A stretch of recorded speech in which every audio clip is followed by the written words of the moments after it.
Good morning, ghouls. We have a brand new month, which means that we have a brand new zine that has launched. I don't think we've ever talked about the actual schedule for my zine. It's the first Friday of every month. So it's been out for a couple of days now. It seems like it took a long time for February for it to actually come out, but that's just the way the days landed. The first Friday was the 7th of February. So we are already well into February. If you want to put it on your planner, like a little coffin sticker, or if you have some yarn stickers too, first Friday every month, that's when it's going to be coming out in the yarn dungeon. I'm just finishing up making some tea from this month's brew, which is Roses Are Dead. Kind of perfect for Valloween. It has lychee flavor, apple pieces, rose petals, chunks of it. It's like a big chunky type of tea. That's really how I like mine anyways. And we are done. So let's actually brew this up. The first thing that you smell when you get this, it's the lychee. I was not expecting it to be so strong, but then of course, like the big bits of rose petals, it's very festive for Valloween. 1 teaspoon? Yeah, 1 teaspoon. I'm gonna make it really strong today. So we're doing 2 full teaspoons. As usual, I do have an actual tea recipe for this in our zine, but for today, I'm just gonna brew this up by itself. It's kind of nice just to see the flavor and then play around with the recipes. I've gone through so many of these bags already, and this is a quick brew. So it says it steeps for 2 to 3 minutes. I've just been so used to a lot of my other teas that I have that use hibiscus have been almost 10 minutes, which is kind of crazy. So here we are in the movie room, a little bit in transition at the moment. Some things that are staying, anything that's red and black, obviously that is staying, including that blanket, which I put out last night with the hopes that maybe all 3 of my cats would share. No, I have not seen anyone on it except for Blossom. So I'm gonna have to refigure that out. I might have to actually take this entire blanket apart and make 3 smaller versions, because then they will all sit up there if they have their own blanket. And like, I get it, because I don't like to share my blankets either. But this one was just done and I thought, okay, this would be perfect. But of course not. No, they're like, no, thank you. We don't want to share. All of the neon pillowcases, I need to redo these. And I started one last night. Just did the one to see if I liked it because it's that cotton canvas. I think I do like that a lot better though for my pillowcases. They're just a little bit more durable. Though I only have 2 more yards of fabric and I do have another giant pillow that I want to recover, so I might have to go back and get more. Well, okay, if I do this one, I definitely will have to go back. I think it took 3 yards of fabric for this. I mean, that's a huge pillow, you know? Plus I did the pocket thing. If I would have done just a regular one and a zipper, but I didn't have any zipper that matched, so we just did the little pocket one, which also I find is easier and I'm more willing to sit down and do it than the zipper thing. Not that zippers are hard. I was not in the mood to do it last night, so went this direction. I think this might stay, actually. It's a Pop-Tart.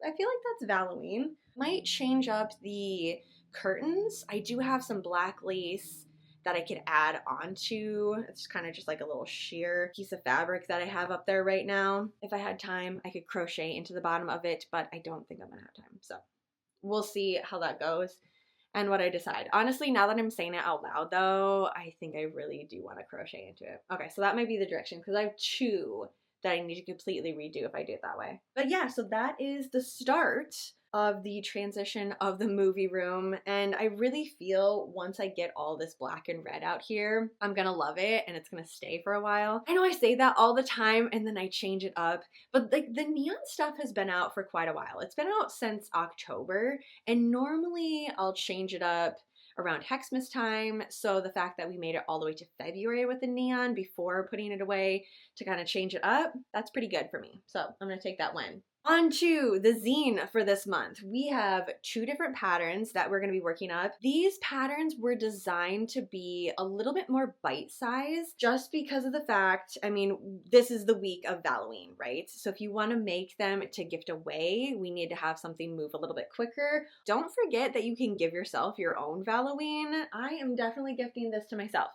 Like, that's just how it is. So here is this month's zine. On the cover, we have featured one of the patterns that we're going to be working up. Page number 1 showcases everything that we're going to be working up, including some of the yarn that I used, a little bit of cotton yarn and some tweedy yarn, as well as my crochet hooks that obviously needed to match the patterns that I worked up. Page number 2 is our featured tea recipe, which is Roses Are Dead. It ends up being this pale pink color because we add a little bit of beetroot powder to it. So the lychee, apple pieces, rose petal, and beetroot powder with frost almond milk on the top of it. Really big fan of this recipe. And then on the back, we have notes from the yarn dungeon in case you want to play around with different combinations of this recipe. I was thinking of one that has a little bit of dark chocolate added onto it. So if that works out, this is the area that I'm going to write all of that adjustments to it. Page number 4, we have the featured pattern, which is Love Note to Myself bag, using a 5mm crochet hook and cotton yarn. The cotton yarn just helps to have a little bit of extra structure to it. There also is going to be a fabric liner. I like to put a lot of stuff in my bags, so having that extra bit of support is something that I always am looking for. And this is an entire step-by-step type of pattern, which is why it looks really, really long and there's multiple pages, because I'm going through every single round. Start to finish, you can follow along with me. And then the final page is full of all of the example pictures. We're using a lisette fork to create the cable. The picot, I show you exactly where I start it, where I stop it, and then also closing up the edges to fold it over. Again, just kind of walking you through the entire process.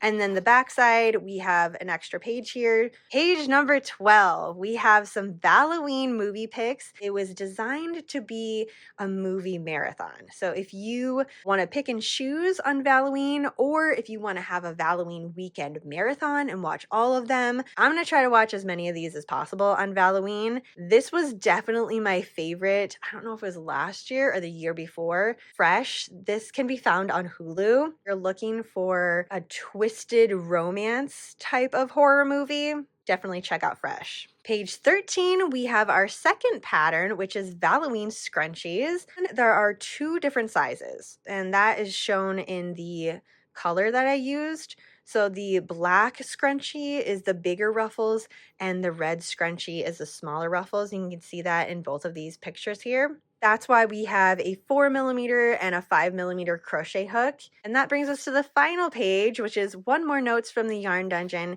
in case you have any sort of color change that you want to use for this, or pictures that you want to take of your final project. Use this as kind of like a scrapbook page for that pattern. Hopefully doing 2 projects was not too much for this month, being as February is the shortest month of the year, and also we got going a little bit later.